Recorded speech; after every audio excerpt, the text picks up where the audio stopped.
Les voy a contar un poquito entonces sobre la docente del día de hoy. Ella es María Teresa Baquedano, psicóloga de la Pontificia Universidad Católica, magíster en Psicología Psicodinámica, Diagnóstico, Intervención, Investigación de la Universidad de Barcelona. Cuenta con más de 10 años de experiencia en terapia reparatoria en el Centro de Asistencia a Víctimas y Atentados Sexuales, o CABAS, y también es supervisora clínica del Centro de Atención Especializada del Servicio Nacional de la Mujer y la Equidad de Género. Sin más que agregar, los voy a dejar con María Teresa para que demos inicio al seminario. Muchas gracias, Karin, por la presentación y, bueno, toda la explicación de la jornada de hoy. Bueno, lo primero es saludarles a todos y a todas, agradecer la participación, la concurrencia a esta instancia. Me emociona leer como la diversidad de territorios, ¿ya? De dónde vienen, están conectados hoy día, que es interesante cómo este tema, bueno, por supuesto es transversal a todo nuestro país, y en ese sentido también quizás hacer una reflexión, ¿ya? Yo lo que traigo son ámbitos muy generales y es súper importante que cada cual, cada profesional lo pueda ir bajando a sus territorios, ¿ya? Chile es diverso también en eso, en términos de que la población que habita cada zona también tiene su cultura, su idiosincrasia, los niños tienen también una manera de expresarse de acuerdo al territorio en el que han ido desarrollándose y habitándolo. Así que, bueno, me llama mucho la atención que haya de tantos lugares. Yo creo que eso también es lo bonito de ADIPA, ¿ya? De estos seminarios que permiten el acceso a todos los lugares de Chile. Bueno, lo que les traigo hoy día es harta información, así que voy a tratar de no demorarme mucho en comenzar para que podamos tener algunos minutitos de conversación.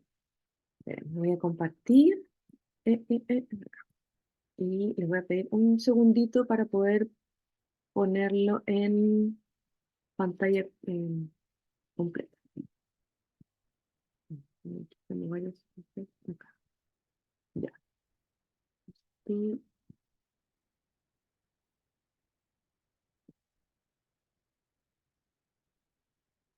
ya va a volver la imagen. Ahí está. Ya. Súper.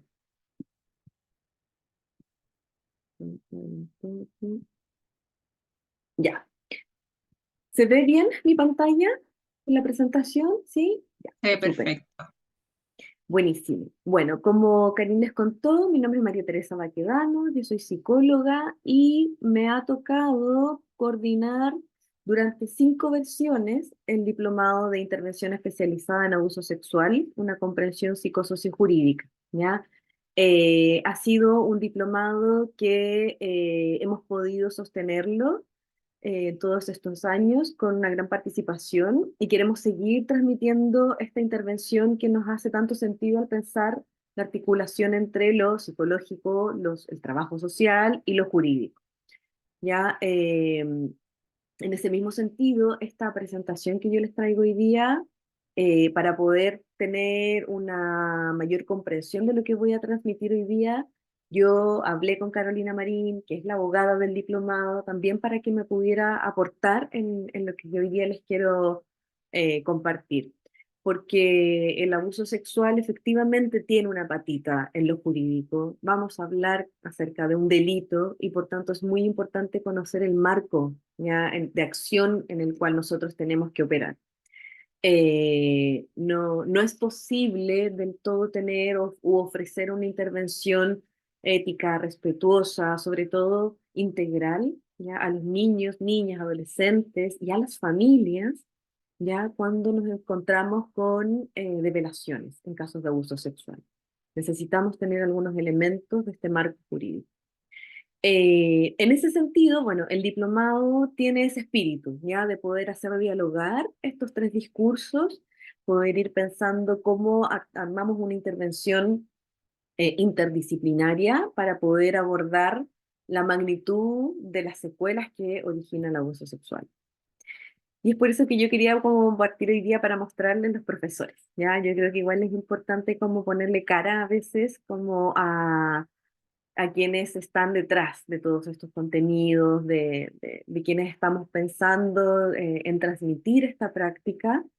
Y bueno, ahí tenemos sobre todo al doctor Reinaldo Perrone, que sabemos que es una eminencia ya en el ámbito de la violencia intrafamiliar, las dinámicas de maltrato intrafamiliar, de violencia. Tiene libros, una vasta trayectoria desde el año pasado. En la versión anterior ya nos acompaña y este año va a estar de nuevo con nosotros, ya impartiendo 2 clases magistrales en el diplomado. Así que ahí vamos a tener la oportunidad de poder no solo como acceder a sus conocimientos teóricos, sino que también dialogar en estas clases que tendremos con él. Todos los otros profesionales, que además lo interesante, hemos trabajado juntos en el CABAS, en este centro de atención, centro de asistencia a víctimas de atentados sexuales, que era de la Policía de Investigaciones, que hace algún tiempo ya se cerró este centro, ya por lineamientos también ahí de la misma policía, pero nosotros nos hemos articulado y coordinado para poder llevar a otros, ¿cierto? Lo que se hacía, la práctica que se llevaba a cabo, el modo de intervenir, el modelo también de este centro que durante más de 30 años estuvo ofreciendo terapias reparatorias a niños, niñas, adolescentes y también tenía una unidad para mujeres y hombres adultos. Eh, Está Karen Pérez, que también en enero, a principio, hizo un seminario también en relación a difundir un poquito el diplomado asociado a la temática del consentimiento, que también lo pueden ver en ADIPA. Augusto Concha, trabajador social, la Caro Marín, que es abogada, que hemos hecho varios cursos, Mauricio Contreras, que principalmente está con la orientación del trabajo con imputados, ya que también aporta una mirada desde esa otra vereda, que es interesante para conocer el fenómeno del abuso sexual. Oscar Delgado, con gran experiencia en supervisión clínica respecto a intervenciones en abuso sexual. Y María Jesús Salas también, que yo creo que la conocen varios, porque también ha impartido varios cursos en relación a infancia, tratamiento, terapia reparatoria. Eso es un poquito los que somos, ya, y dejarles ahí la invitación a motivarse y sumarse también a esta instancia formativa.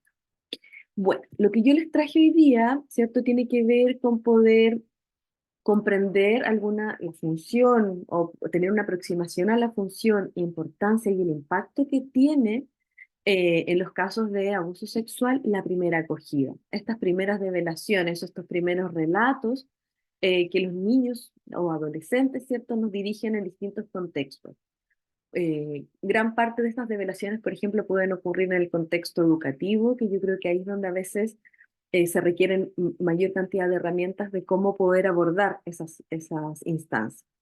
Y también, como les comentaba, conocer las principales acciones psicojurídicas frente a estos casos de abuso sexual en esta primera acogida, como lo que les decía, ¿cierto? Mantener ahí siempre como esta lucecita de que estamos frente a una situación eh, que, que está en un marco legal, que estamos hablando de un delito cuando estamos sobre todo en el ámbito de infancia, ¿ya? Entonces, ahí Carolina Marín me sugiere, y ella como que siempre muy desde la ley, ¿cierto? Obvio, esta ley, ¿cierto? La 21.430, el artículo 36, en donde yo lo pongo aquí para citarlo en términos de que este es nuestro marco, ¿ya? Nosotros como adultos y también intervinientes respecto de niños, niñas o adolescentes, tenemos que tener conciencia de que somos garantes de derechos de los niños y protectores en relación a que estos derechos se cumplen, ¿ya?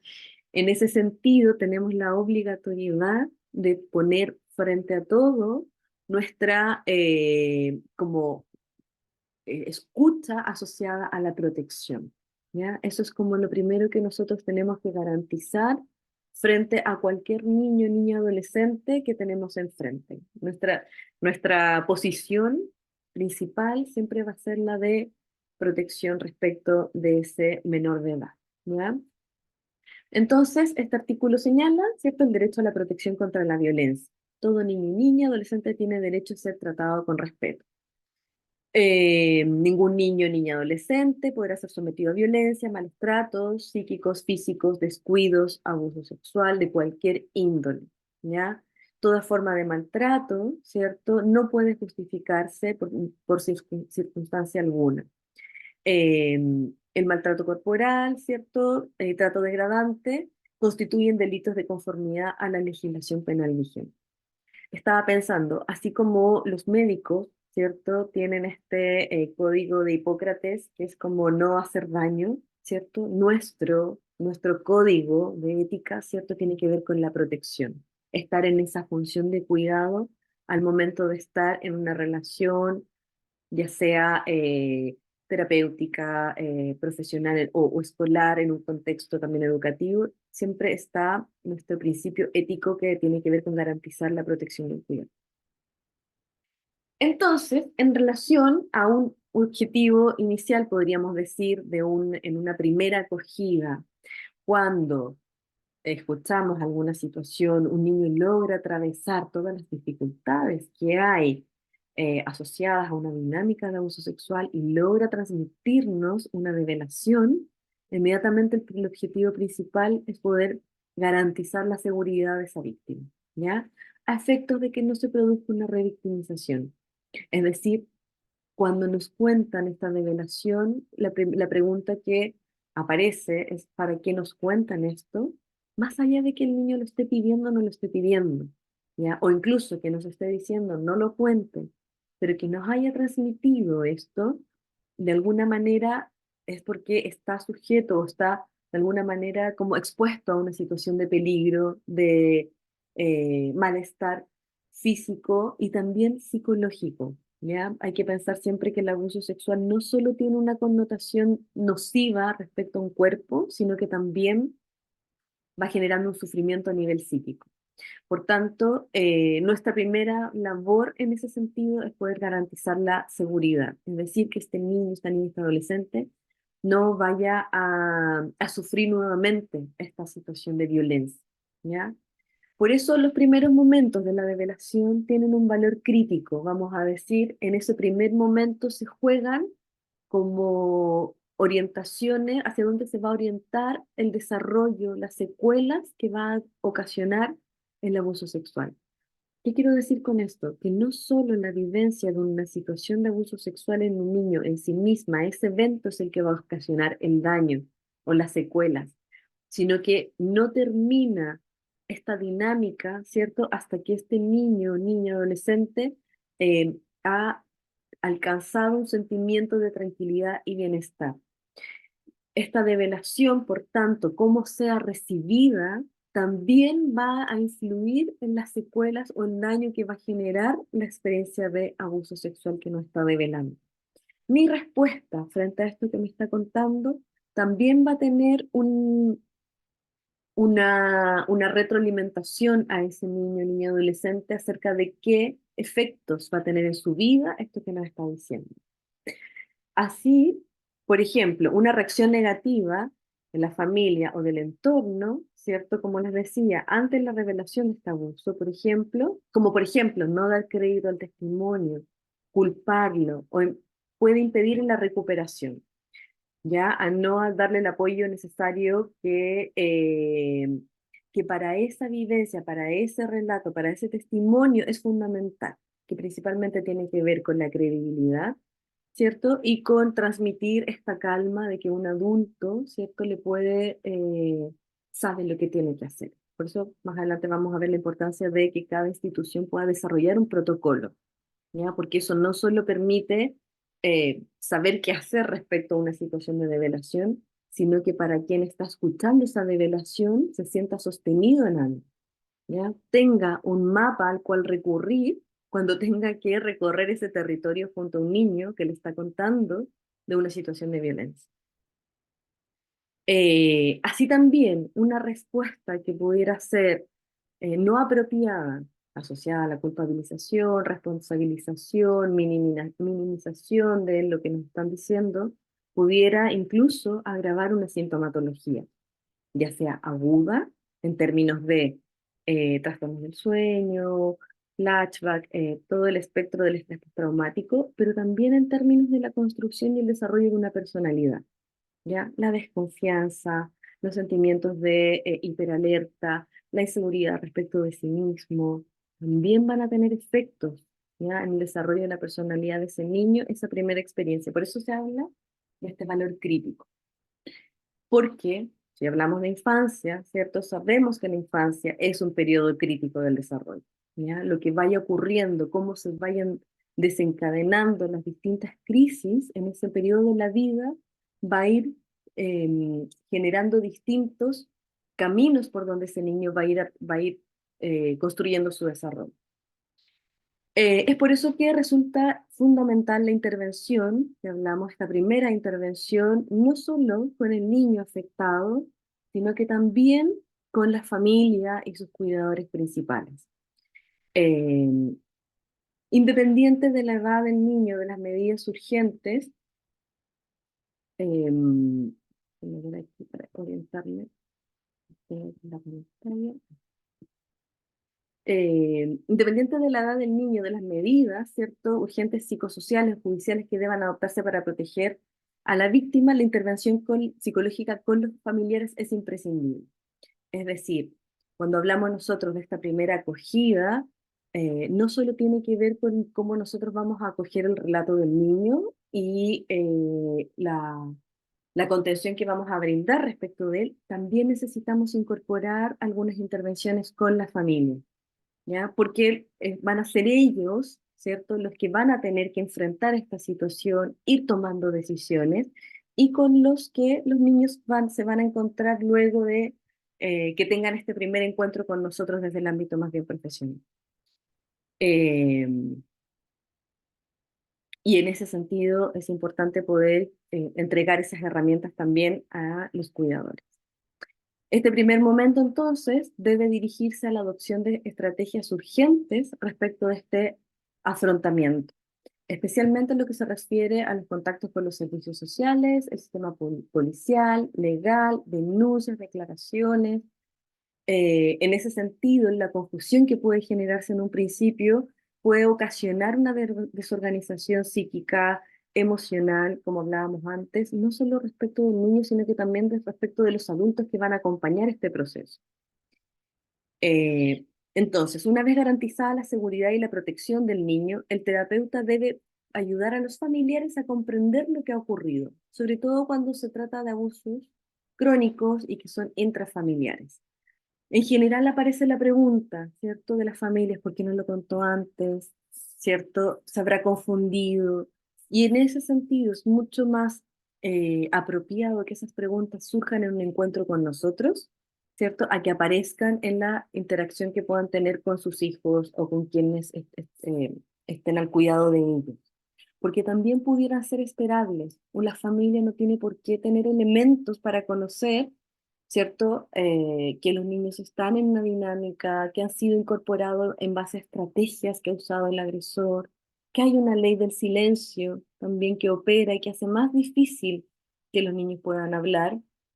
Entonces, por eso, bueno, hay un poco el diplomado entrega todos estos elementos, que la idea es poder transmitírselo a las familias para que efectivamente puedan ir comprendiendo esto que ocurrió y también eh, de cómo los niños van a ir reaccionando en torno a esta develación.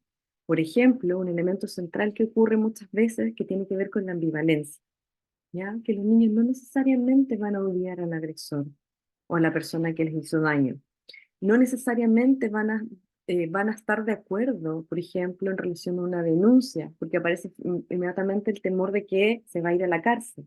¿Cómo vamos acogiendo esta ambivalencia, cierto, respecto del niño, de que es una figura que sí hizo daño, pero que también es una figura que en algún minuto se vinculó amorosamente, o que es importante para la familia, o que hubo una relación de confianza, ¿cierto? A los niños ahí es muy importante mostrarles cierta seguridad. ¿Ya? Hay cosas que los niños no pueden decidir, hay cosas que tienen que quedar en manos de la justicia, de las policías, ellos tienen que decidir qué es lo que va a ocurrir. Con esto, que, que el problema aquí no es que los niños hayan contado lo que ocurrió, El problema tiene que ver con que un adulto cometió un acto indebido, inapropiado respecto de un niño. Y eso efectivamente hay jueces, hay policías que tienen que poder em, castigar de alguna manera, ¿cierto?, esos actos para que no se sigan repitiendo. Y respecto de las familias, es muy importante transmitirles que es esperable que los niños tengan esta ambivalencia, porque no son sujetos completamente malos, podríamos decir. Son sujetos que se han vinculado con ellos, ¿ya? Sobre todo, como dice acá, cuando son situaciones intrafamiliares. Entonces, es muy importante en estos primeros momentos cómo nosotros vamos a ir traduciendo algunas de las manifestaciones que se van a generar, tanto en los niños y también en estas dudas que va a tener la familia, en las confusiones. Respecto, por ejemplo, qué hacer, denunciar, dónde denunciar. Por eso es importante cuando yo les decía de tener un protocolo, ¿ya? Y cuando, aquí el protocolo que prima, o lo primero que uno tiene que pensar es garantizar que este niño, luego de que nos está contando esto, ¿cierto? No vuelva a reexperimentar una situación de violencia. Yo no puedo dejar ni soltar a este niño que vuelva a su casa o a un entorno en donde pueda ser susceptible de ser violentado nuevamente o con este sentimiento, este sufrimiento psíquico asociado a lo mejor a una historia previa de abuso sexual, pero que efectivamente está generando un sufrimiento emocional que también es importante de ponderar y que amerita que esto pueda ser como trascender el espacio íntimo de esa relación, por ejemplo, entre educadora y estudiante, entre psicóloga y su paciente, trabajadora social y seguramente algún niño que, por ejemplo, de alguna residencia. Es importante poder transmitirle a los niños que necesitamos abrir esto, ¿cierto? Y contar con otros apoyos. Y para eso poder garantizar, porque nuestra función principal es la de cuidar, ¿ya? Y en ese sentido es donde nos apoyamos de las instituciones.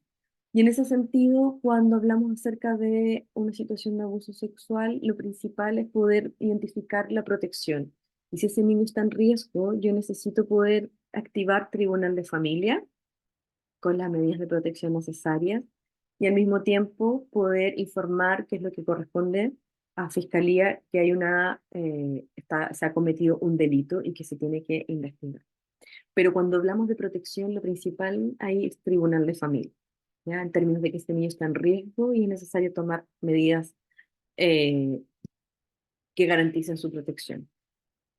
Asimismo, hay que informar a los familiares acerca de las posibles consecuencias psicológicas asociadas al maltrato, a la violencia, es decir, como les decía, eh, que es posible que este niño pueda presentar, ¿cierto? Terrores nocturnos, pesadillas, que pueda, por ejemplo, presentar algunas conductas que repliquen la dinámica de abuso.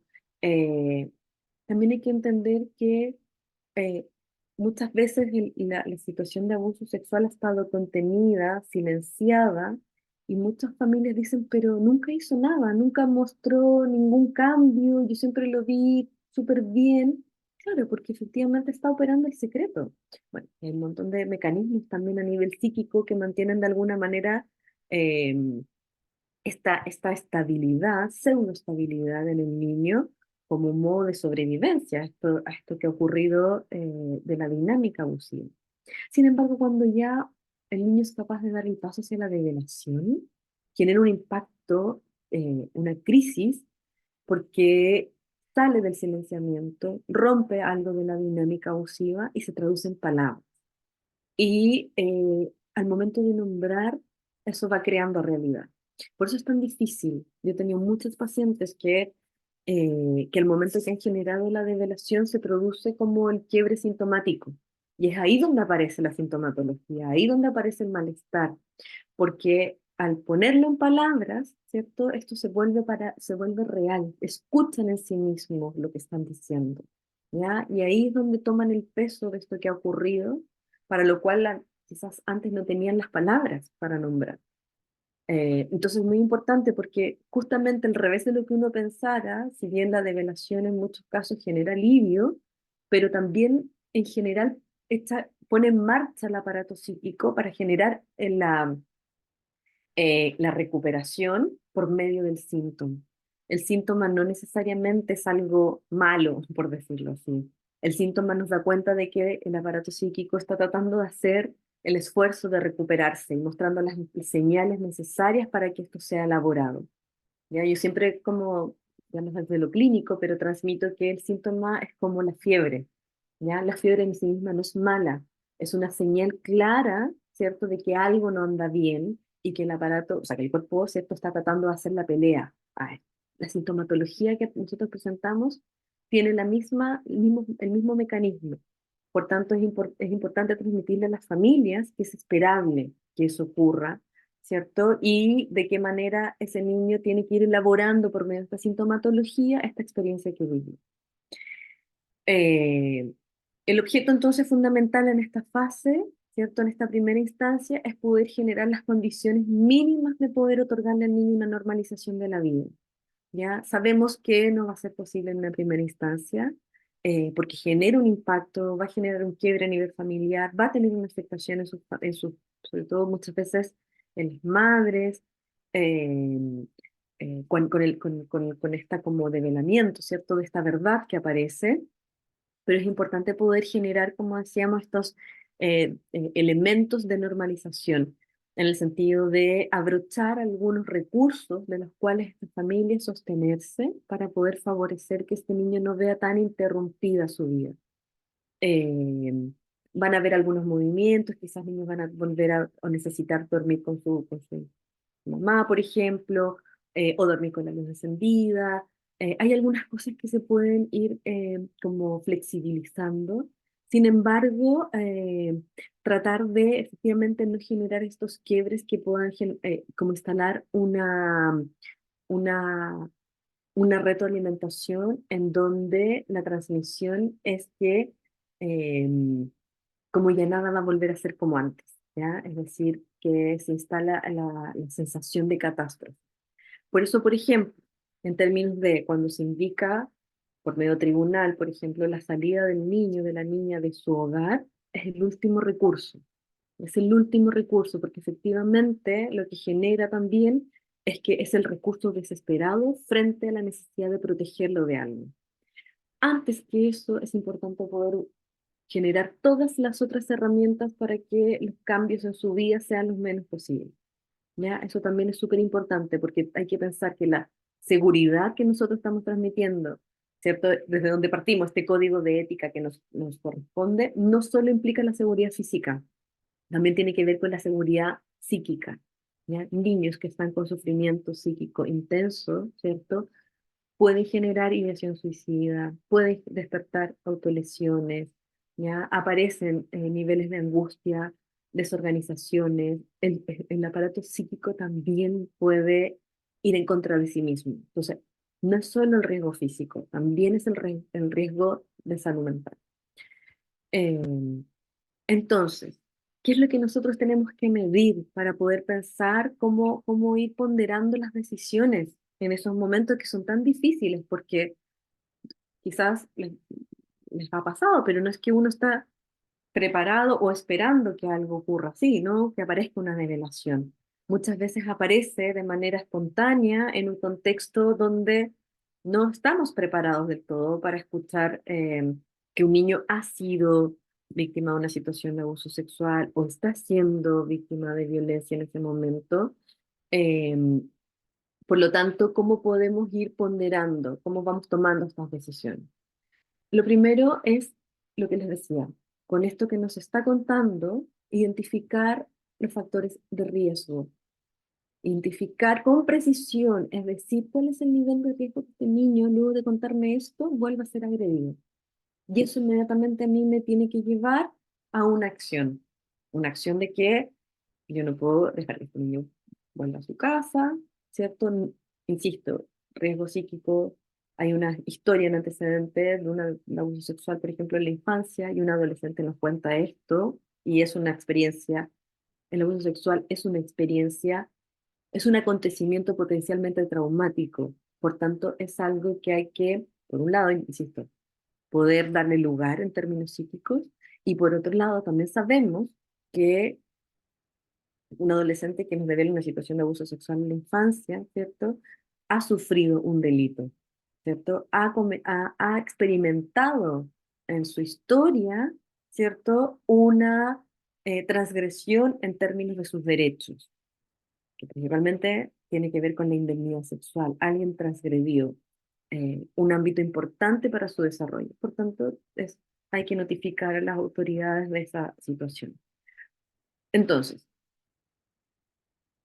cuando yo digo esto de la precisión de los riesgos, ¿cierto? Como puedo garantizar con lo que tiene ese niño, ¿cierto? Con esta madre que tenemos aquí, con la cual vamos a compartir esto que nos ha dicho, ¿es suficiente en términos de que no va a ocurrir y que este niño va a estar seguro? ¿O necesitamos también activar otras redes, generar otros movimientos? ¿Ya? Identificar los factores de protección, ¿qué es esto, cierto? Esta madre es competente, logra también, por ejemplo, sobreponerse al dolor que implica saber esta verdad y sostener a su hijo, o tendremos que convocar a otros adultos, por ejemplo, que puedan acompañar y proteger a este niño frente a esta situación que nos ha develado. Por eso también es ponderar si los actores principales están en condiciones de proteger, o también ellos necesitan activar otros adultos para que los contengan y protejan este sistema que se está viendo afectado.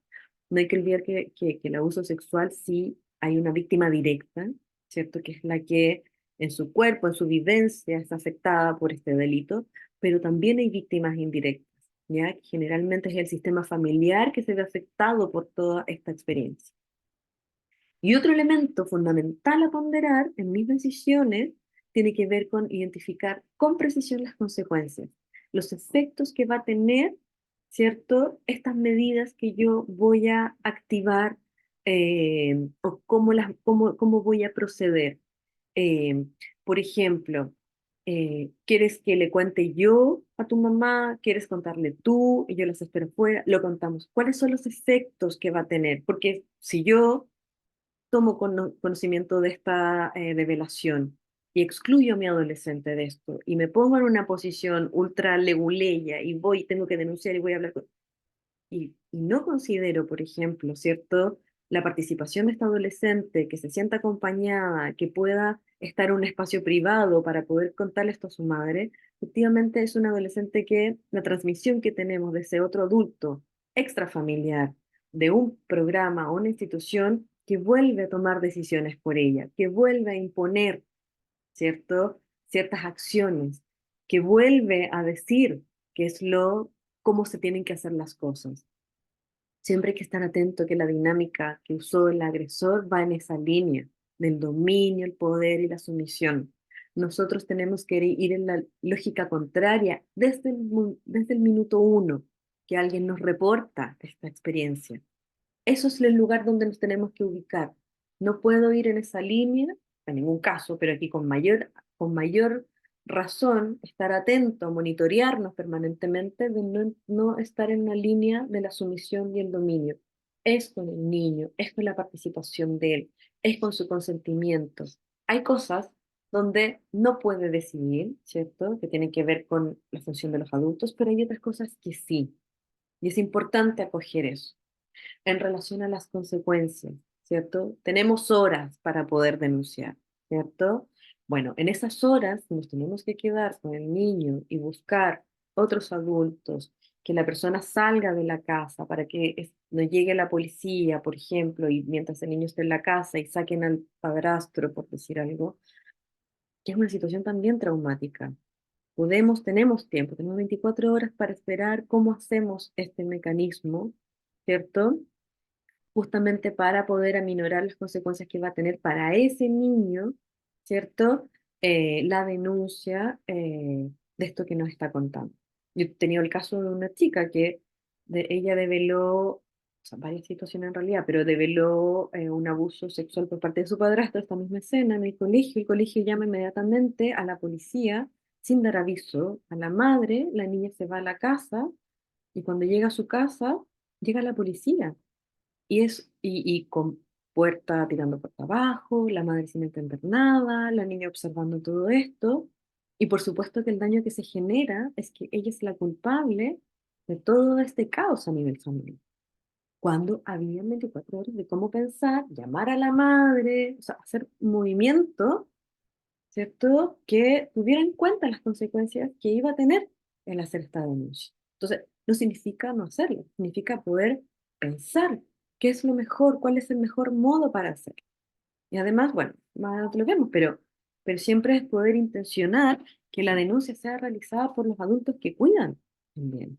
¿Ya? Efectivamente, poder transmitir la importancia de el mensaje que va a generar en los niños y niñas, ¿cierto? Que sus cuidadores los acompañen o que hagan este acto en términos de reconocimiento. No solo tiene un valor legal, tiene un valor de reconocimiento de la vivencia, en donde efectivamente se está dispuesto a, a como poner en lo jurídico, llevar como en este ámbito tan como lejano de la ley, esto que nos están contando. Ya verán los otros que concluyen, pero acá la transmisión de los adultos es que no hay duda en eso, ¿ya? Entonces, volviendo un poquito a este primer encuentro, ¿cierto? Esta primera intervención. La reparación, que esto es por eso yo hablo siempre como esto del valor crítico que tiene este momento, y es tan crucial y que trasciende al ámbito más de lo clínico psicológico o de un consultorio en particular. Es cualquier sujeto que recibe una situación de develación. Va a influir tremendamente, ¿cierto?, en cómo ese niño va a significar esa experiencia. Entonces, por eso es que la reparación comienza cuando una persona busca ya ayuda en la red, busca algo fuera de su familia, cuando se va en busca de un otro social para contar esto. Y ahí uno tiro piensa, bueno, si no lo puede contar en su familia, ¿cierto? Algo también nos da una información acerca de este contexto familiar. Entonces va a confiar en un otro externo, un otro social, y ahí es donde somos convocados nosotros a responder como a la altura de este rol que tenemos, sobre todo del cuidado. Entonces, es súper importante de cuando nosotros vamos viendo que un niño o adolescente nos quiere hablar de algo que se le está haciendo difícil, decir que podemos observar algunos elementos no verbales, inquietud, incomodidad, o directamente nos dice que quiere decir algo difícil o nos dice que fue abusado, podemos detener el discurso y si no estamos en el espacio adecuado, si estamos en lugar donde hay más gente, donde suena un teléfono, donde hay otros escuchando, también podemos decir que se detenga, que lo vamos a escuchar, pero que necesitamos un espacio adecuado para eso. Y buscamos un lugar.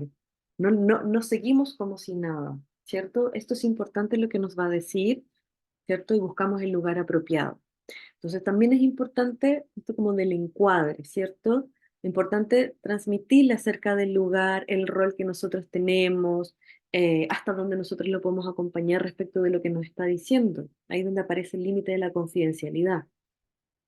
Si bien nos está contando esto, que es algo difícil y no solo difícil como lo que ha vivido, sino que también poder hablarlo con un otro.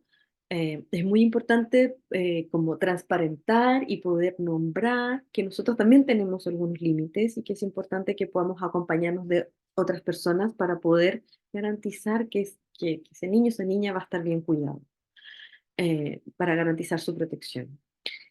Entonces, en ese sentido, ya que ofrezcamos un entorno seguro, un espacio que sea como acorde a lo que nos están diciendo, que podamos decir cuál es nuestro rol, cuáles son nuestros alcances y cuáles son nuestras limitaciones, también es respetuoso respecto de ese niño que nos está develando esta situación. Luego, evaluar las condiciones de riesgo, ¿cierto? Porque tiene que ver con las decisiones que yo voy a tomar. Esto está pasando ahora, no tiene que ver con el afán investigativo, si se dan cuenta. No estamos en una posición del saber la verdad. Aquí lo que nos interesa es garantizar la protección. Esto es algo que está ocurriendo ahora, esta persona tú la sigues viendo, más allá de que sabemos que vamos a denunciar y que esto tenemos que poner el conocimiento a sus adultos, pero tener este elemento si este niño se encuentra hoy día protegido. Eh, Identificar las figuras de apoyo y de contención del entorno inmediato. ¿A quién quieres que llamemos? No es que si podemos llamar a alguien, ¿a quién quieres que llamemos? ¿Con qué adulto tú crees que pudiéramos invitar a este espacio para contarle esto que te ha pasado? ¿Cuáles son las figuras que identifica, cierto? Y si, bueno, es un niño muy pequeño, llamamos adulto responsable y tratamos de conversar previamente para poder hacernos una impresión acerca de si esa figura va a poder ser protectora o quizás hay que activar otros también, otros adultos. La visibilización de los recursos personales en el sentido de poder identificar qué cosas ha podido hacer hasta ahora respecto con lo que le ha pasado, ¿ya? Ya el hecho de que haya podido, yo siempre digo, como que es mucho más difícil que un niño cuente, ¿cierto? O sea, es más esperable que esto se eternice, que haya silenciamientos, que hayan develaciones tardías, que estos eventos de abuso terminen apareciendo cuando son adultos, a que un niño devele. Muy baja la posibilidad. Entonces, cuando ocurre, ya eso en sí mismo es un gran recurso, ¿ya? De que ha podido, uno, reconocer que esto es un malestar y dos, que ha podido reconocer a alguien, a un otro, a pesar de toda la situación que vivió, haber reconocido a un otro en quien confiar para contar esto. Entonces, lo que les decía antes, nuestra intención aquí no es establecer la veracidad de los hechos, ¿cierto? Es poder identificar la protección. Entonces, para valorar, ¿cierto?, cuánta premura deberá desarrollarse la intervención, es preciso tener en cuenta, ¿ya? La urgencia de nuestro operar. Es fundamental sopesar previamente, como les decía antes, los riesgos y los beneficios de las decisiones que adoptemos, ¿cierto? Ir ponderando, em, como les decía, los riesgos, los factores protectores, las consecuencias. Generar las medidas preventivas respecto a los riesgos que entrañan la opción elegida. Es decir, si nosotros vamos a optar porque, por ejemplo, la madre con este hijo se vayan, no sé, porque el sujeto es muy peligroso y las condiciones familiares no son apropiadas, que la madre se vaya, no sé, a la casa de algún familiar, por ejemplo, para proteger al hijo, ¿cierto? Poder anticipar como lo que va a movilizar esta decisión y poder pensar en estrategias, como les decía antes, que traten de amortiguar estos efectos. Es importante con el niño identificar el grado de amenaza que la situación supone para sí mismo, física, psicológicamente, la inmediatez del posible daño, ese niño se va a ir a la casa y va a volver a ser agredido. La capacidad en ese momento de la propia familia para afrontar y controlar la situación, lo que les decía, esta familia por sí misma puede ofrecer esta tranquilidad, calma, seguridad a este niño o tenemos que activar otros recursos. La capacidad de la familia para buscar ayuda en su propia red familiar o social, esta familia logra movilizarse o, por ejemplo, necesitamos activar algún programa que la ayude también a encontrar estrategias para ir afrontando esta develación y la capacidad de dicha red para ofrecer el apoyo necesario a la familia, ¿cierto? Su contexto, este colegio, ¿cierto? Es un colegio que puede estar en sintonía con lo necesario para poder, por ejemplo, no generar mayor estigmatización en el niño, puede guardar confidencialidad, están abiertos, ¿cierto? Para poder tomar las medidas necesarias para que si existen situaciones de crisis, de angustia, este niño pueda salir, entrar, o la red tampoco está del todo como preparada, o quizás no ha sido sensibilizada también respecto de cómo operar. Entonces, si se dan cuenta, como que son los elementos, y uno va pensando como en el modelo ecológico, ya no sé si, bueno, ahí lo conocen, pero como partir, ¿cierto?, de lo más individual del sistema, ¿cierto?, el microsistema, el macrosistema, de poder ir ponderando cómo van operando las distintas instancias. Y en ese sentido también como transmitirles, si se dan cuenta, que de la recuperación de esta vivencia no es solo responsabilidad de quien la vivió, no es solo de la víctima hacerse cargo de esto que le pasó, que ocurrió, sino que también del entorno. Y en ese sentido lo complejo es que muchas veces esta dinámica, aun cuando se devela en las familias o en el entorno o en la comunidad, sigue estando silenciada. silenciada por la vergüenza, por los prejuicios, por los estereotipos de género, ¿cierto? Y ahí es donde efectivamente la recuperación se hace más difícil, más lenta, porque solo queda la idea de que es el niño o la niña que vaya a terapia reparatoria y listo, ¿cierto? Y no es así. Es la familia, es el colegio, son los centros de salud, ¿ya? Que también deben estar en sintonía con esta recuperación en términos de cómo se relacionan, cómo transmiten el mensaje a los niños. Entonces, siempre una develación de abuso sexual, esta apertura de esta verdad, ¿cierto? Ahí la Karen Pérez, la trabajadora social, lo trabaja como esta palabra de la develación, como la caída del velo. Aparece una verdad y por supuesto que va a generar una crisis, ¿ya? Un quiebre, hay una ruptura de algo. Las cosas no van a ser de la misma manera que eran. Hay un antes y un después. Entonces, en ese sentido es importante cómo abordamos la crisis. Una crisis en sí misma no necesariamente es igual a daño, ¿ya? Por supuesto que hay un quiebre. ¿Qué es lo que se hace con esa crisis? ¿Cómo se aborda esa crisis? ¿Cierto? Va a determinar las secuelas y las marcas que va a dejar esta experiencia. Entonces, la definición de crisis tiene que ver con un estado temporal, ¿ya? Tiene un principio y tiene un fin. Esto que le está pasando a tu familia, ¿cierto? Lo que están atravesando ustedes como familia, tiene un principio y también va a tener un fin. Y eso es súper importante transmitirlo, que en la medida en que se van generando las acciones, esto tiene que ir ordenándose, organizándose, para poder generar un alivio. Tiene que ver con esta desorganización que se produce por la dificultad, por las características del fenómeno para afrontar, ¿cierto? Estos eventos que son inesperados, de índole traumático y que en general no responden al modo habitual de la resolución de conflictos de una familia o que tiene un niño para resolver, ¿cierto?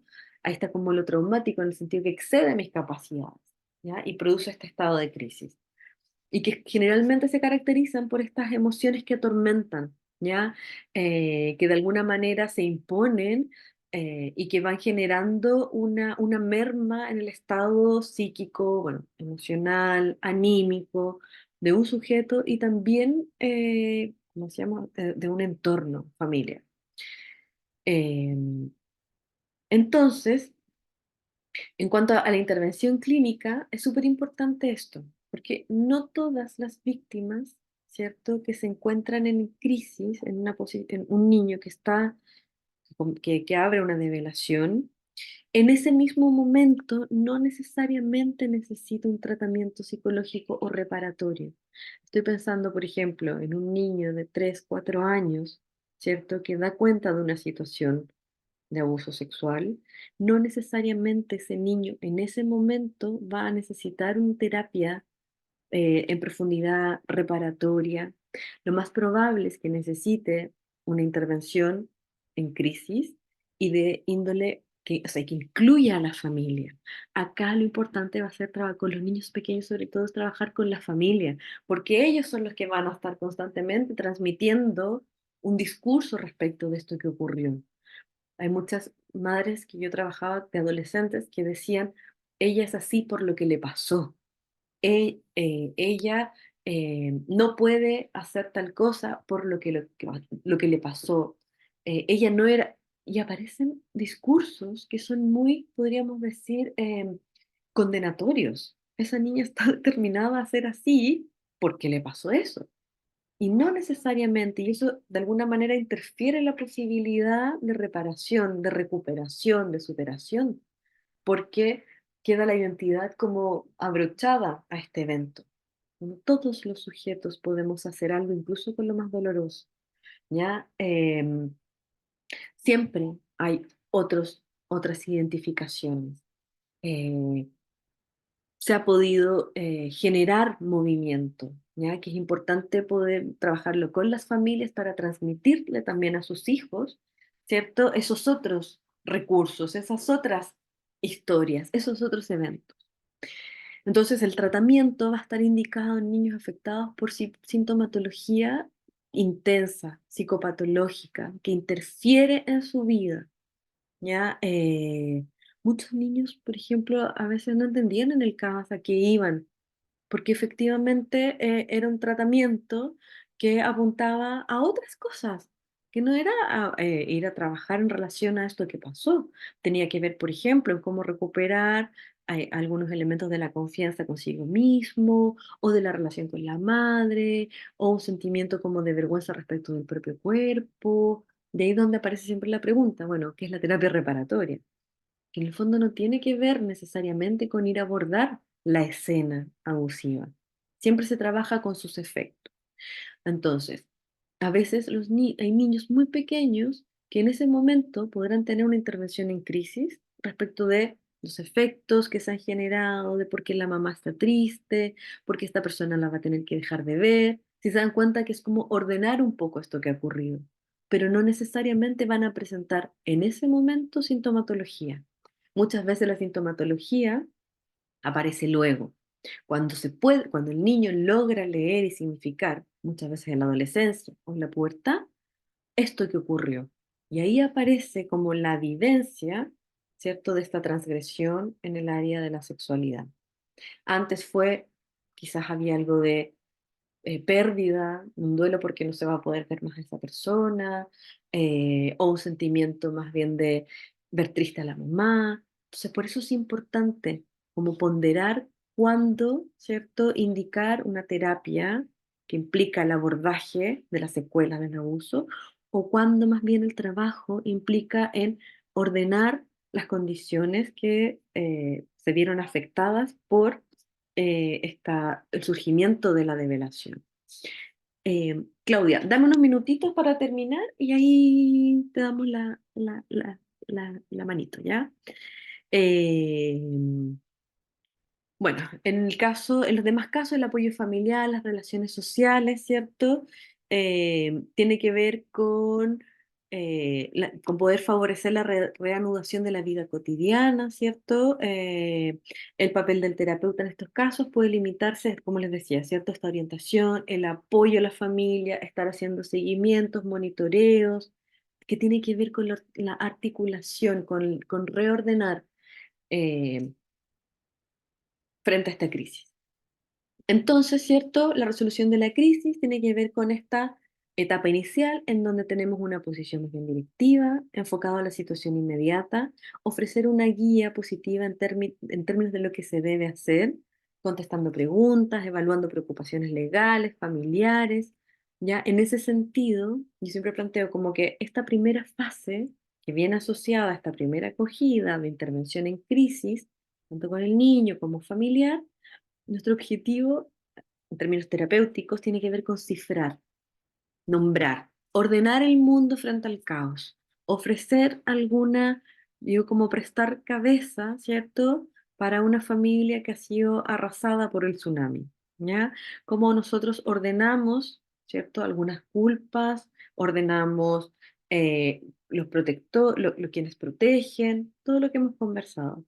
Luego vendrá momento cuando yo tengo un piso y tengo donde sentirme contenido y sostenido para poder elaborar las secuelas, elaborar los efectos que ha generado esta experiencia, que ese es el proceso terapéutico propiamente tal, y que ahí yo lo ubico como la otra palabra, que es el descifrar, ya que tiene que ver con ir entendiendo y desmenuzando las secuelas que ha dejado esta experiencia. ¿Ya? Entonces, súper importante en términos éticos, ¿cierto? Mi indicación o cuáles son eh, las orientaciones clínicas, terapéuticas de cómo voy a llevar a cabo estas entrevistas. En este momento la familia necesita orden, necesita indicaciones, necesita volver a ordenarse. Luego habrá momento para entender. Entonces, comunicar al grupo familiar, ¿cierto?, la situación de abuso, informar de las implicancias sociales y legales que tiene, ¿cierto?, esta develación en la toma de conocimiento de la ocurrencia de un delito, ¿cierto? Reducir el nivel de ansiedad de los familiares y eso va a estar muy determinado o influido porque nosotros mostremos seguridad respecto de lo que hay que hacer en términos de la protección que hablábamos, ¿cierto? La importancia de la denuncia como garante y restitución de los derechos de un niño que ha sido transgredido por un delito, Y que en eso, ¿cierto? Vamos a ir acompañando y orientando de cómo ir haciendo cada una de estas instancias. Generar una actitud protectora del grupo familiar hacia el niño, la importancia que tiene eso, ¿cierto? De poder que el niño tenga la experiencia de que está siendo protegido por una comunidad. Valorar el papel asumido por la madre y el cuidador. Lo mismo que les decía, este valor crítico que tiene un adulto. Yo lo planteaba en términos de nosotros, como actores sociales que recibimos las revelaciones. Si eso ya es importante, imagínense el valor crítico que tiene la respuesta de una madre, de un padre, frente a la revelación que puede hacer un hijo. Orientación legal a la familia, informar de las acciones a realizarse por parte del equipo de trabajo. Podemos conocer algunos elementos, pero si hay cosas que no sabemos del todo respecto en esa primera acogida, también podemos decir que nos dé un momento, que vamos a ir a asesorarnos, ¿cierto? Siempre es mejor decir que hay cosas que no sabemos, que no tenemos toda la información, en vez de estar completando o diciendo cosas que pudieran ser ambiguas, confusas o de las que no estamos seguros. Es importante evaluar si hay otros niños en el grupo familiar que pudieran estar estando en alguna situación de riesgo, orientar a familiares y personas cercanas para generar esta actitud, ¿cierto? Estar todos alineados respecto a este apoyo y protección hacia la vida. Entonces, ya aquí yo les traje para finalizar con lo que hemos conversado, lo que les he querido transmitir, no existe un protocolo, ya así como paso uno, paso dos, estandarizado, porque tiene que ser acorde, así como partir ya hablando, de acuerdo a los territorios, ¿cierto? Cada niño en un territorio va a estar influido por ese lugar que habita, ya desde su lenguaje, desde su cultura, la idiosincrasia, así las instituciones. Entonces, en ese sentido, yo puedo declarar, como le vimos al inicio del seminario de hoy, principios. Hay principios que nos sostienen en cómo vamos a operar frente a una develación, pero el protocolo tiene que ser construido por cada institución de acuerdo a sus características y a las pertinencias y decidir en conjunto cómo se va a operar. Va a ser quien tomó la develación, va a ser la directora, va a ser, y eso es algo que es importante que participen todos los miembros de esa institución para estar alineados y todos informados de cómo se va a realizar, porque además, en el momento que eso ocurra, eso a mí me permite tener calma, porque hay algo que, como les digo, tengo un mapa desde donde operar. No estoy así como en el aire. Tengo de qué sostenerme, porque también hay que recordar que lo que vamos a escuchar son situaciones de violencia, ¿ya? En donde estamos hablando acerca del horror, ¿cierto? Del impacto, que también hay que, bueno, por eso este tema es múltiple, por eso está un diplomado que es todo el año, porque tiene tantos elementos y uno de esos es súper importante, que no podemos obviar que nos van a pasar cosas a nosotros también, que podemos quedar en shock, nos podemos angustiar, que nos puede generar ganas de llorar. Y ahí es muy importante también que si no estoy pudiendo escuchar o sostener o transmitir todo esto que hemos hablado muy en teoría, es importante decir que nos vamos a tomar un momento, que vamos a ir a buscar a otra persona para que pueda acompañarlos. eh, por eso es importante que el equipo esté en sintonía, que todos conozcan de cómo vamos a operar. Entonces, algunas propuestas, ¿ya? El objetivo, ¿cierto? Tiene que ver con definir cuando uno se propone un protocolo de develación o ante una develación, es para definir los pasos que vamos a seguir cuando un menor de edad, ¿cierto? Nos devele alguna situación de abuso sexual, ¿ya? Y que lo principal tiene que ver con la protección, ¿cierto? Ese es nuestro principio fundamental, generar todos los mecanismos que le permitan a este niño como tener el mensaje, ¿cierto?, de que está siendo protegido por un otro. Y la facilitación de una intervención adecuada y el cumplimiento de las normativas legales, que también es nuestro marco que nos sostienen frente a la ocurrencia de un delito. Principios fundamentales, la confidencialidad, en el sentido de que frente a un delito nuestra confidencialidad tiene límites y que siempre se los planteo así como a mis pacientes. Frente a eso, yo tengo a alguien que va más allá de mí, que es la ley, y que tenemos que hacer entrar a otros. Importancia de la no revictimización. No nos interesa saber la verdad.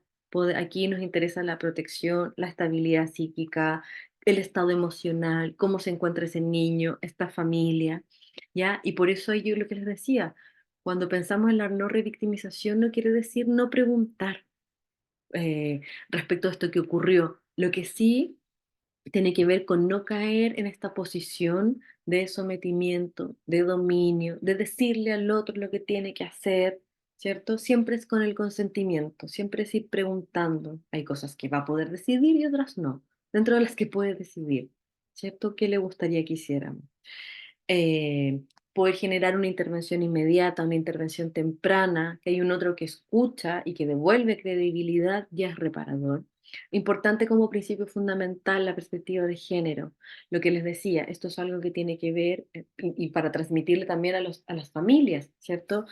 Que hay algo que no tiene que ver, o sea, que tiene que ver con una dinámica también en donde hay un agresor que se mueve de determinada manera, ¿ya? Que no tiene que ver con algo que haya hecho su hija, por ejemplo, que aparece muchas veces, como estos discursos de estereotipos que se cuelan también en la manera de leer el abuso sexual, los derechos humanos en términos de cómo se ha transgredido un derecho propio de un niño de conocer la sexualidad de acuerdo a sus procesos, ¿cierto? Eso se ha de alguna manera transgredido, pervertido, ¿cierto? Y la colaboración institucional. Nosotros no podemos estar solo con esto, ¿ya? Y eso es súper importante también transmitírselo a los niños, ¿cierto?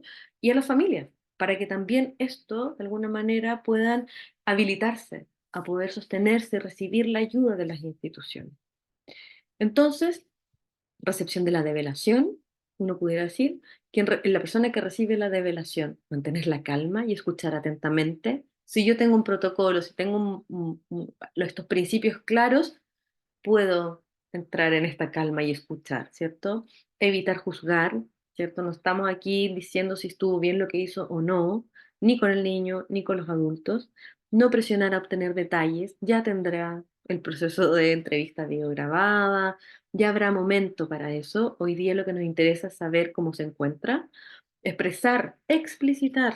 No basta con la oficina cerrada, explicitar que este es un espacio seguro, que estamos en la función de proteger y de cuidar. Hay que explicitarlo, decirlo. El registro inicial, documentar de manera objetiva lo que nos van contando en términos textuales, ¿ya? Porque claramente al escuchar una develación vamos a ser parte de un proceso jurídico después. Entonces, poder ir registrando lo que espontáneamente vaya apareciendo, algunos elementos respecto al agresor, y lo mismo, no interpretar, no preguntar, ¿cierto? No pedir precisiones, solo ir anotando algunos elementos que quizás más adelante nos puedan servir para, porque lo más probable es que tengamos que ir a hacer una declaración. Em, Evaluación inmediata de los riesgos, lo que hablamos antes, determinar si la víctima está en riesgo inminente, si el agresor convive con la víctima, si tiene acceso a ella y en ese sentido tomar las medidas necesarias. Notificar a las autoridades, fiscalía, policía, tribunal de familia, servicios de salud. Si hay una violación, tomamos noticia de una violación que ocurre máximo con 72 horas, ¿cierto? Eso, además de hacer la denuncia en fiscalía, ¿cierto? O policía especializada en violencia sexual, importantísimo poder derivar al GES 86, ¿ya? Que en el fondo toma las medidas de cuidado, de prevención, en términos de de salud sexual necesarias. La derivación en los servicios especializados, la atención médica, psicológica especializada, la asesoría legal y siempre generar un seguimiento, ¿ya? Asegurarse que esto se llevó a cabo, que hay una continuidad o que logró entrar en un proceso psicológico, cómo ha estado, cómo ha operado la familia en estos primeros días, ¿cierto? Y la importancia de que estén ya anclados a algún acompañamiento judicial. Entonces, lo último, dar credibilidad al relato. No olvidemos que los niños y niñas mienten para evitar castigos, no para ganar uno. La develación trae pura pérdida, ¿ya? Para un niño y para sus familias. Entonces, haber llegado hasta ese paso, ¿cierto? Ya es un tremendo recurso.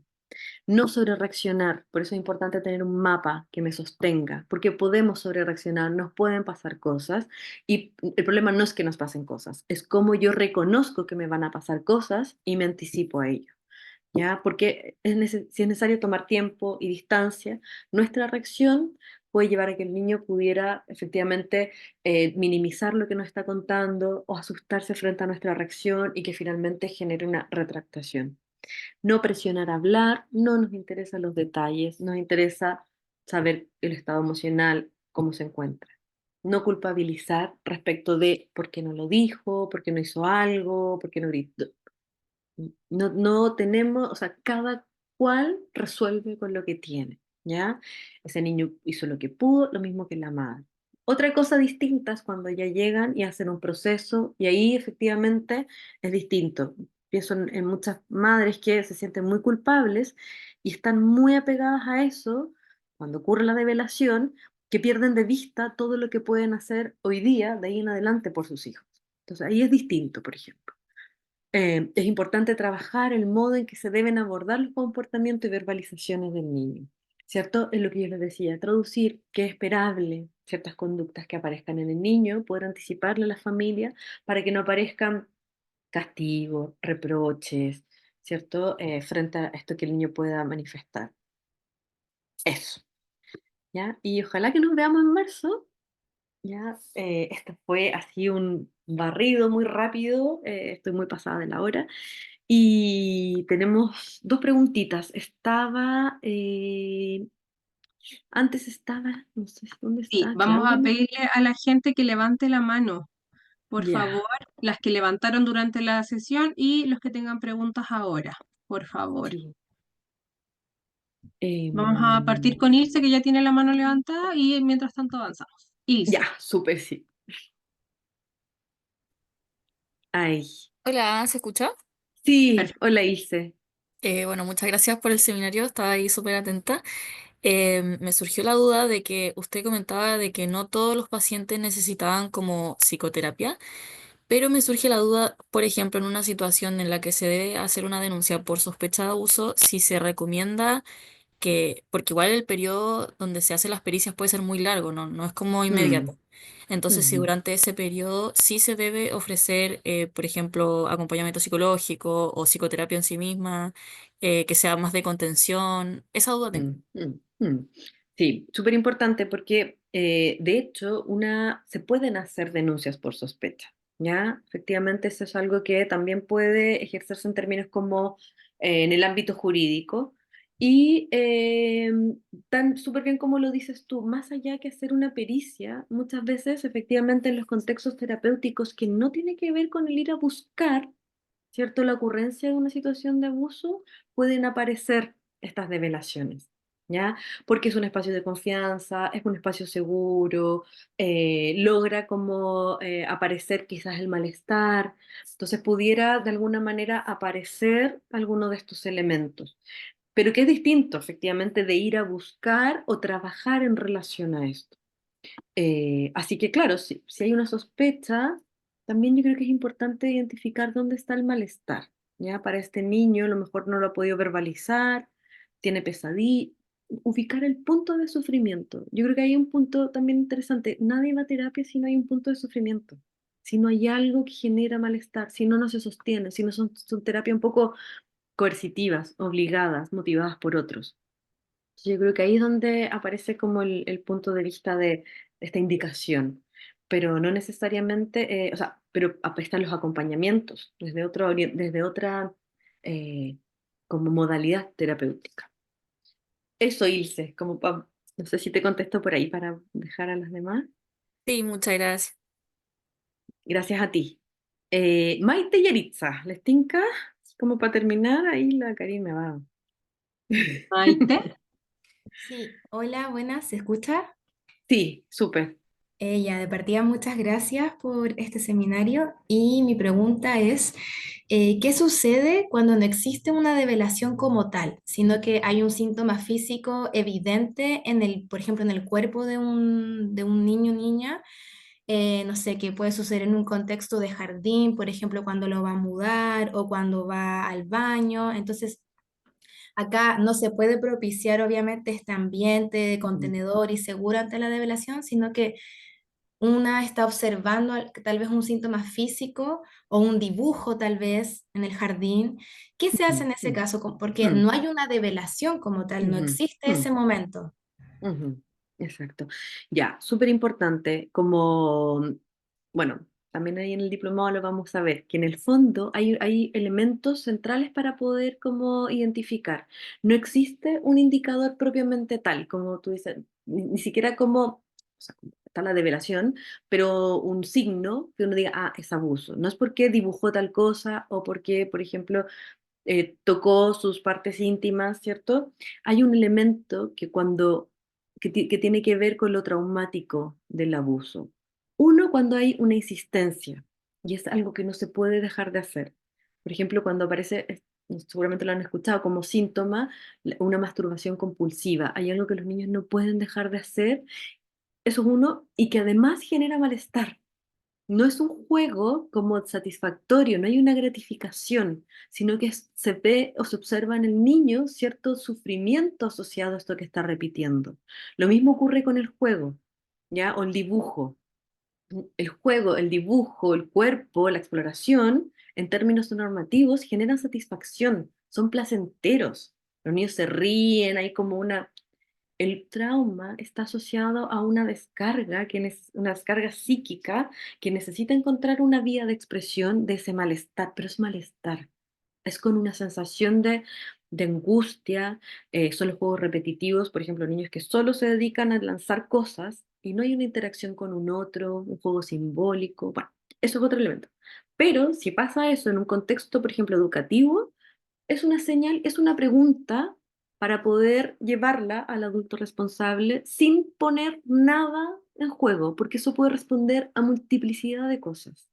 El punto es que no es dejarla pasar, es mostrarla. Esto ha pasado en algunas ocasiones, sería importante o que conversáramos si algo ha ocurrido, como darle lugar, no inmediatamente asociarlo a un abuso, porque los, todos tenemos distintas maneras de expresar el malestar, la pena, la rabia, la violencia, ¿cierto? El punto es que algo pasa. Eso yo creo que es importante, sí, ponerlo en la mesa, pero no dar por hecho ni decir qué es lo que pasa. Eso solo lo podrá decir de alguna manera, en algún momento, el niño, ¿cierto? De distintos modos, que también nosotros hablamos de triangular la información. Una golondrina no se verá, ¿ya? Necesitamos otros elementos. Pero sí tenerlo visibilizado. Eso, por ahí Maite, si te contesto. Sí, Y muchas Yaritza, gracias.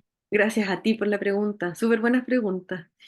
Yaritza, ojalá cortito para que puedan hacer el sorteo. Sí, bueno, Y, muchas gracias por el seminario y de antemano me disculpo por el mal internet, pero mi duda es respecto a cuando devela a la víctima y pide una contención física, en este caso solicita un abrazo o llora desconsoladamente.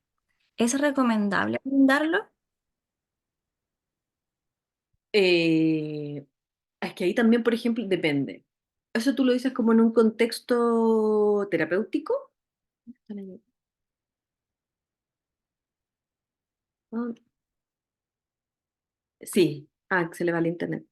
Ya, es súper importante el tipo de relación que se haya generado en términos terapéuticos, qué es lo qué contenido se está trabajando, en qué edad tiene la víctima, o sea, como que no existe como una regla. Es súper importante cómo vamos construyendo una intervención de acuerdo al caso a caso. Hay algunas personas donde las saludaremos de beso, por ejemplo, y a otras que no las saludaremos de beso. Algunas que efectivamente, aun cuando hayan han tenido situaciones de transgresiones en relación a su cuerpo, va a depender de qué lugar ha tenido esa experiencia para ella. Efectivamente, habrá que ver si hacemos un gesto reparador y le tomamos la mano, ¿cierto? O quizás acompañamos con palabras, pero va a depender de la historia. Esto es súper importante porque un abuso, sobre todo cuando trabajamos con adolescentes o mujeres más adultas, hay que ver en qué momento de su vida ocurre, qué estaba pasando, quién es la persona que agredió, cómo respondió la mamá, para ver qué posición nosotros como terapeutas vamos a tomar, ¿ya? No es sin la historia del caso, sin la historia de esa paciente. Em, Eso, por ahí podría, como para responder, porque estamos muy pasaditos. Bueno, ahí cualquier cosa, si necesitan, Karin, si puedes después enviarme el chat, que había montones de preguntas súper buenas y que no voy a poder responder, pero igual me gustaría leerlas con calma. Y cualquier cosa, ahí, por Adipa, pueden contactarme, y podemos ir conversando, ¿ya? Ojalá en el diplomado, para que podamos tener más tiempo de desarrollar todo este tema. ¿Ya? Así que me despido. Solo ahí, Karin, te pido que me mandes el chat después, Y porfis. me voy a preocupar de guardarlo para poder hacértelo llegar, María Teresa. Te pasaste. Muchas gracias Ya, muchas por la gracias. Que estén exposición. muy Gracias a bien. todos. Vamos Gracias, que a estén pasar bien. Nos vemos. Chao, chao. gracias. Vamos a pasar a el sorteo y posteriormente a la certificación.